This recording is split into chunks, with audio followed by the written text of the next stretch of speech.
Welcome to Biggest Spoilars, the destination for exclusive spoilers, latest updates. General Hospital has some instigative, blurted word to partake with you that ties into some anticipated deaths and one that's not so anticipated. Burial details and a riddle exit of someone that may depart dead or alive. And as a memorial, these are sanctioned spoilers. But gossip and scuttlebutt from a source whose leaks do have a high track record of delicacy. Let's jump right in. The first leak is an update from a previous leak that our source gave out that involves WSB Bureau Chief Jack Brennan. We participated the previous leak that said Chris McKenna was going to be exiting the ABC cleaner pieces because his character was going to die. That leak indicated that Brennan would be killed off eventually this downtime by the end of the time. But now the source has streamlined and says that Jack Brennan's death got laid over until 2026. General Hospital leak Jack Brennan done? This may be because they decided to bring back James Patrick Stewart as Valentine Cassadine as part of Jack's exit plot. Carly Corinthos Spencer is working with Valentine to take Jack down. And Carly is easily done with Jack because of his falsehoods and treason. It's a big red flag, of course, that Jack doesn't have a long-term future on General Hospital, the whole treason and irredeemable thing. So, this is our leaker doubling down, saying that Chris McKenna's character will be killed off. But pushing the death deadline out a little further. It makes sense because the walls are continuing to close in on Jack. However, I can't stay to see how it plays out, if this leak manifests and he's killed off. I wonder if Valentine kills him or Carly or perhaps Jocelyn Jacks does it to save her mama. Valentine told Carly she's being used, so if it comes down to it, Carly might take out the trash, and it all looks like it's going to be veritably adulatory and interesting general sanitarium to address woeful real-life actor deaths on screen each right. The coming part of the leak is about some real-life actor deaths that still need to be addressed on the cleaner pieces.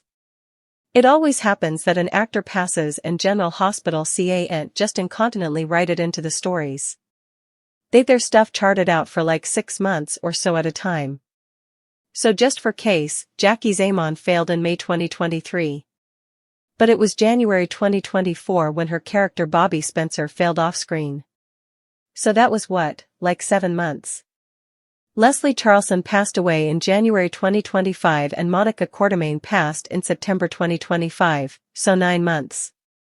The gap can be lengthy. You may know that Denise Alexander passed away in March of 2025. She played Laura Spencer's mama, Leslie Weber. So, of course, we need a homage to Denise Alexander. And obviously, they need to address the death of Leslie and have Laura grieving and all of that. The leaker said Leslie Weber's death wouldn't be on General Hospital until spring of 2026, making it about a time after Denise Alexander's real-life death at age 85 from natural causes. But of course, Leslie's death has to be off-screen. And it's one further tragedy for Laura, who's formerly dealing with so important. General Hospital a tribute to Tristan Rogers. General Hospital also has to address the woeful death of Tristan Rogers. That happened back in August 2025. We last saw Robert Scorpio in just a couple of occurrences right before he passed. That was when his son Sasha Gilmore left Port Charles and dislocated to Europe to be with him and her mama, Holly Sutton. At the time I noticed, you presumably noticed a lot of suckers reflected on soap social media that Tristan Rogers looked really thin and frail. He didn't look healthy. And as it turns out, the General Hospital legend was fighting end-stage lung cancer despite him no way having been a smoker. So, right after his final appearance as Robert on GH in July 2025, Tristan Rogers' cancer opinion was intimately revealed and also he was gone within a month. It was so sad. Our leaker says that Robert's death is also going to be in spring of 2026. Upcoming sepultures and character returns Robert Scorpio and Leslie Weber monuments. So, those are the 3 deaths that I mentioned in the caption of this videotape. Jack Brennan, Robert Scorpio, and Leslie Weber. And the 2 sepultures that we'll be getting in 2026 are Robert's and Leslie's. I do'nt suppose we're gonna get one for Jack. I would be stunned if the conniving WSB chief gets any kind of keepsake, especially since other major characters have gotten off-screen sepultures. The leaker also said they're holding off on Robert's burial until General Hospital can record appearances by Holly Sutton and Robin Scorpio. Emma Sams has been sick. She's been dealing with some health issues. And Kimberly McCullough is busy behind the screen. She's a director and a patron. She doesn't really act presently. So, it'd be absolutely awful to see Robin and Holly back. But really sad for the reason that we get them both back. I'm also assuming that they'll bring back Sophia Matson as Sasha for Robert's burial, perhaps with baby Daisy and Hitch. And hopefully we'll find out if Sasha and Robin have met and are now close and clicked as sisters. Riddle womanish character exit who's leaving Port Charles? Each right, the coming part of the leak is about an exit for a womanish character. There's no word if GH is going to kill them off or remake the part or not. It sounds more like an exit than a death. I don't suppose it's going to be a major character, although no. I suspect this womanish exit might be notoriety more expendable and not a series regular. It could be, for case, Jacinda Bracken, although I hope not because I'm really liking her with Michael Corinthos and a lot of suckers are vibing with them. It could be Lisa Locicero as Olivia Falconeri. But I misdoubt that they would indeed advertise that because she's principally on recreating and infrequently seen formerly. Another study is the womanish exit might be DA Justine Turner, which I would be okay with because she's trying to put Sonny Corinthos down and nothing wants him to keep chasing after another quarter attorney or a womanish Bobby. Or commodity. And of course, there's a chance the exit could be a major character. But I hope not. Suckers would hoot if they tried to, for case, exit Becky Herbst as Elizabeth Weber. Indeed though she gets minimum screen time at this point and is principally only used to prop other characters. Nurses Ball 2026 verified and behind-the-scenes storyline details each right. Another little tidbit from the leaker is that we're surely getting a Nurses Ball in May of 2026. I was hoping we would. I mean, we had one in 2025. But there's not a guarantee, because they skipped it in 2024. Indeed though they had one in 2023 after a pause in the event for COVID. So, that's good to know. I'm sure Lucy Coe will have her fabulous ball gowns ready. Plus, as a matter of interest, Anna Devane's hijacking was written in to cover an important demanded break for Finola Hughes. She generally takes off many weeks in the summer. But this time it was the fall. A special tribute to Anthony Geary GHR's classic Luke Spencer episode. One last note. By now Thetex GH actor Anthony Geary passed down lately from complications of a planned surgery. But his character Luke Spencer failed a while back at the hands of Victor Cassadine. But as a homage to Tony Geary on New Year's Day, GH is raising a rehearsal of the last occasion he did as Luke. This was back when Tony Geary retired in 2015. I'm not talking about the occasion in 2017 when he was back for about 60 seconds for Jane Elliott's withdrawal. But didn't say one word. A special tribute to Anthony Geary GHR's classic Luke Spencer episode. One last note. By now Thetex GH actor Anthony Geary passed down lately from complications of a planned surgery. But his character Luke Spencer failed a while back at the hands of Victor Cassadine. But as a homage to Tony Geary on New Year's Day, GH is raising a rehearsal of the last occasion he did as Luke. This was back when Tony Geary retired in 2015. I'm not talking about the occasion in 2017 when he was back for about 60 seconds for Jane Elliott's withdrawal. But didn't say one word. Who killed Drew Kane? General Hospital spoilers suggest it's been a hot nanosecond since Drew Kane was shot in the reverse, not formerly, but twice. Can suckers eventually find out who did this? At this rate, the show may not reveal his shooter until spring 2026.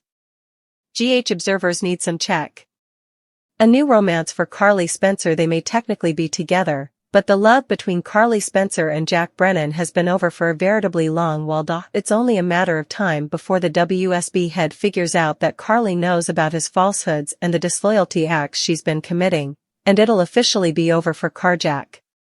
Still, would GH suckers love nothing further than to see her run back to Sonny Corinthos or start commodity new with someone differently, like, say, Valentine Cassadine? See to be revealed. What kind of exploration is Jen Sidwell conducting? Why is Britt Westbourne continuing under his thumb when she knows Jason Morgan can help, and more importantly, who's Sidwell's secret investor, named C? Is Caesar Faison still alive? Is he C? Will Anna Devane make it home for Christmas? Plus, is Nathan West really Nathan West? This plot has kept GH observers on the edge of their seats, and while it's been amazing to watch it all play out, the stunner slated to explode once the verity comes out might be that much better. Plus, it would also be nice for Jason and Britt to hit the seats, too, but perhaps that should be another point on the list? What's on your Christmas list this time? Comment below. Watch the ABC Cleaner daily for all the Port Charles drama and visit this point regularly for the hottest General Hospital news, updates, and spoilers. The air in Port Charles should have smelled of cinnamon, sweet cocoa, and the innocent promise of snow-lit miracles, but instead, it tasted of metal, fear, and the icy breath of death. Christmas was supposed to be a celebration of life, family, and redemption, but something darker slithered beneath twinkling Christmas lights, ready to shatter hearts without mercy. The baptism begins, not with holy water poured gently on a newborn forehead, but with the chilling splash of river water against two lifeless bodies pulled from the docks. The nightmare is here. The crisis is now. And no one in Port Charles will escape untouched. As sirens wailed like mourners and police tape flapped like a warning banner from the heavens, whispers spread faster than winter frost, 2 dead, 2 gone, Christmas destroyed. The city trembled. Families rushed to their doors. Secrets shifted like restless ghosts waiting to reappear. Tragedy baptizes the town in sorrow, but hidden among the tears are sparks of fury, threats waiting to ignite, hearts ready to fight for truth and vengeance. Dawn had barely touched the sky when a fisherman on Pier 47 noticed something floating, something pale, unmoving, tangled in broken holiday decorations discarded after last week's town festival. When officers arrived, they realized it wasn't driftwood. It wasn't debris. It was death wearing human skin. One body. Then another. Pulled from the water like offerings in a twisted sacrament. Their faces half hidden. Clothing torn. Bruised wrists. Evidence of struggle. Christmas, transformed into a graveyard. People watching whispered. Backhand index pointing right, who are they? Backhand index pointing right, is this linked to Cyrus? To Pikeman? To someone we trusted? Backhand index pointing right, 2 at once, that means someone sent a message. Because in Port Charles, death is rarely random. It is a warning. A threat. A baptism of fear. But while fear tries to smother the town, encouraging voices rise, voices refusing to surrender. This will not break us, someone declares. We will find answers. We will rise, cries another. Mothers cling to their children, promising protection. Lovers grip hands tighter, vowing not to lose each other. Hospital staff stand firm, knowing more bodies could arrive. And like a preacher in a storm-torn chapel, the spirit of resilience shouts. Port Charles will not be buried by darkness. We baptize ourselves in courage. We wash away fear with faith. We will not fall. But whispering just behind those promises is a voice laced with pure, burning rage. Whoever did this, we will hunt you. We will expose you. We will make you choke on the consequences. Hours pass. Tension thickens. Police hover like vultures guarding a secret. Rumors multiply. Then, quietly, inside the morgue, a zipper slides. A coroner peels back a sheet. The room gasps. The first body, a name tied to the underbelly of Port Charles. A figure whose death is not simply a tragedy, but a spark that could detonate war. Someone many feared, yet someone many relied on. The second body, even more shocking. A name that could unravel the peace families cling to. Someone connected to respected circles. Someone loved. Suddenly, panic fractures the air. If they can die, none of us are safe. Now, rage slams through the community like a fist. Sobs twist into screams. Broken hearts sharpen into weapons. Family members of the deceased pound fists on tables. Backhand index pointing right, the killer will answer. Backhand index pointing right, there will be justice, even if we deliver it ourselves. Backhand index pointing right, Christmas may be the season of forgiveness, but we forgive nothing. Men who once promised restraint now feel vengeance twisting in their veins. Women who were quiet now stand like warriors, shaking with fury, ready to protect what remains. One voice, trembling, yet lethal. The baptism ends with blood. If law won't avenge this, we will. Port Charles tries to pretend, tries to wrap gifts, decorate cookies, rehearse Christmas choirs, but death sits at every table like an unwelcome ghost. Kids ask why adults are crying. Why Santa looks tired. Why lights are turned off early. Mothers answer with lies. Because no child deserves to know monsters walk the riverbanks. But trauma crawls across the city like creeping fog. Christmas is no longer joyful. It is suspicion. Mourning. Fear. Inside GH, doctors brace. Staff whisper. Nurses tremble. What if this was only the beginning? Stretchers roll by. Phone calls buzz non-stop. Security patrols double. Because whoever killed two may kill more. Especially if unfinished business still lurks in the shadows. A doctor whispers. We are standing on the edge of war. Pray it doesn't explode. Names swirl like a tornado. Fingers point. Trust collapses. Could it be? A mob rival? A jealous lover? A betrayed parent? A grieving child now grown into a monster? Someone seeking a Christmas sacrifice to send a message? Rumors become bullets. The police commander warns. Stay out of this investigation. But Port Charles never listens. They will dig. They will accuse. They will destroy reputations, even if wrong. Because grief demands blame. And rage needs a target. Just when panic threatens to break the town completely, a clue appears. A scrap of paper. Found in the clothing of one body. Written in jagged handwriting. This is only the start. Baptism of fear becomes baptism of fire. Someone wants Port Charles trembling. Someone wants attention. Someone wants revenge. And the town understands. Christmas was chosen purposefully. A holy night corrupted. A symbol weaponized. The killer wanted to defile joy. Wanted to prove happiness can be stolen. But even with death lurking, courage refuses to die. Neighbors offer food to grieving families. Church bells ring, declaring light still exists. Children sing, unaware they are saving hearts with their purity. And in the hospital chapel, where candles flicker like trembling souls, one voice rises. We baptize ourselves in strength. We baptize our grief, transform it. We will not bow. We will not surrender. Port Charles stands because we choose to stand. People begin to breathe.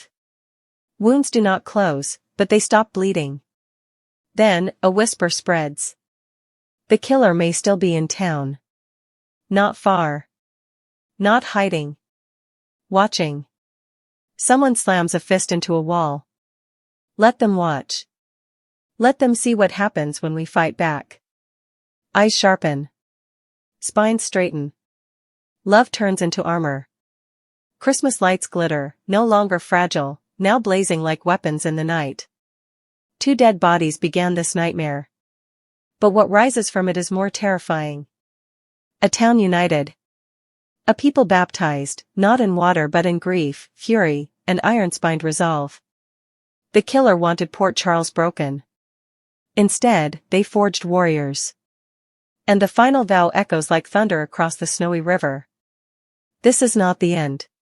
Christmas will not remain a grave. We will uncover truth.